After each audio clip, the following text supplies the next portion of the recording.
पूरी दुनिया के साथ भारत भी डिजिटाइजेशन की ओर तेजी से बढ़ रहा है। इससे जहां लोगों को घर में बैठे हुए अनेक सुविधाएं मिल रही हैं, वहीं डिजिटल क्राइम और साइबर क्राइम भी तेजी से बढ़ रहे हैं। इलेक्ट्रॉनिक उपकरण इस्तेमाल करने वाला हर व्यक्ति इस खतरे का शिकार हो सकता है। हालांकि डिजिटाइजेशन और फोरेंसिक साइंस के सही प्रयोग से अपराधों पर लगाम लगाई जा सकती है। इस विषय को लेकर एक सम्मेलन हिमाचल प्रदेश यूनिवर्सिटी शिमला में आज शुरू हुआ। इस सम्मेलन का उद्घाटन राज्यपाल राजेंद्र विश्वनाथ आर्लेकर ने किया।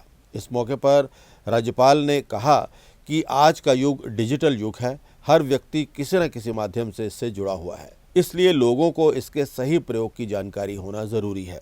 राज्यपाल ने कहा कि इलेक्ट्रॉनिक उपकरण सूचना के साथ साथ अपराध का स्रोत भी बन गया है। डिजिटल और फोरेंसिक साइंस का सही हाथों में होना जरूरी है। अब तो क्रिप्टो करेंसी पर भी चर्चा शुरू हो गई है, लेकिन क्रिप्टो करेंसी का क्या फायदा या नुकसान है, इस पर भी मंथन होना जरूरी है। अभी क्राइम, फिजिकल क्राइम यहां तक सीमित नहीं रही है। डिजिटल क्राइम आज के अपने जीवन की बहुत बड़ा हिस्सा बन चुकी है। और डिजिटल क्राइम्स या साइबर क्राइम्स वो किसी भी समय हो सकता है कि जैसे कि यहां अपने मान्यवरों ने कहा, हर एक के हाथ में मोबाइल होता है, कुछ ना कुछ इलेक्ट्रॉनिक एपैरेटस होता है, कुछ ना कुछ डिवाइस होता है, and that is the source of this crime. Though it is a source of information, it is also a source of crime. So we have to be more careful. इसके बारे में ज्यादा सावधानी हमको बरतनी होगी। Whether that will lead us to something else which we do not aspire, which we do not think to be. इसलिए इसके बारे में सतर्क रहने की आवश्यकता है। तो इसलिए हमको ये देखना पड़ेगा कि आज के इस आने वाले जमाने में हम इस टेक्नोलॉजी का किस ढंग से उपयोग करने के लिए आगे बढ़ेंगे। आजकल तो यहां पूरे देश में, विश्व में एक चर्चा और एक चल रही है क्रिप्टो करेंसी की। उसमें क्या हो रहा है आप सब जानते हैं। I am not a person who knows everything about this. मैं टेक्निकल एक्सपर्ट भी नहीं हूं, परंतु आप जैसे महानुभाव जब इस पर चर्चा करते हैं तो उस चर्चा को सुनने के बाद लगता है इसमें भी सावधानी बरतने की आवश्यकता है। एक क्रिप्टो करेंसी हमको कहां लेकर जाएगी? What are its benefits? कहां हमको इस पर सावधानी लेनी पड़ेगी? कहां हमारे पहल करते समय कहां हमको रुकना पड़ेगा? इस पूरे विषय पर हम सबको विचार करने की आवश्यकता है।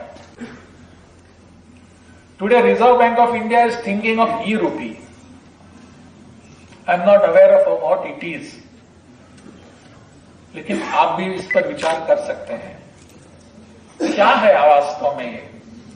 इन सभी विषयों को, ये सभी विषय जो है हमको स्पर्श करने वाले हैं। We cannot leave our self alone, we cannot.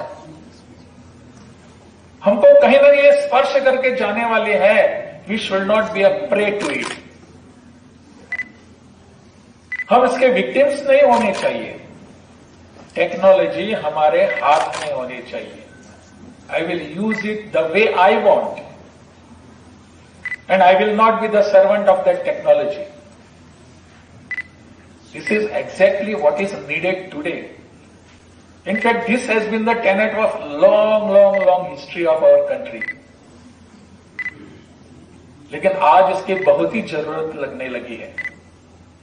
अपने यहां प्रदेश में अपने अन्य देशों की एक सीमा भी लगी हुई है। चाइना कहें या तिब्बत कहें, इनमें लगभग 200-250 किलोमीटर अपनी सीमा उन प्रदेशों से लगी हुई है, सटी हुई है। मैं 3-4 बार वहां इन सभी सीमा प्रदेशों में जाकर आया हूं। वहां की दिक्कतें मेरे सामने आई हैं, वहां की समस्याएं मैंने देखी हैं। मुझे लगता है this technology can be put to use in this direction. एक प्रकार का सर्वेलेंस भी वहां होना चाहिए। वाइब्रेंट विलेजेस जैसा प्रोग्राम वहां आया है। वो वाइब्रेंट विलेजेस के तहत हम सबको वहां ये सुविधा प्रदान कर सकते हैं। साइबर क्राइम्स के बारे में जानकारी उनको हम दे सकते हैं। What can happen from the other border, ठीक है हमारे तरफ से कुछ होता है देख लेंगे, but from other borders also what can happen. We have certain instances of drones from other border. The government is very much serious about this. We also have to be. Whether we can put our knowledge and technology in this direction, मुझे लगता है इस दिशा में आने वाले समय के लिए आज और कल विचार होने की आवश्यकता है।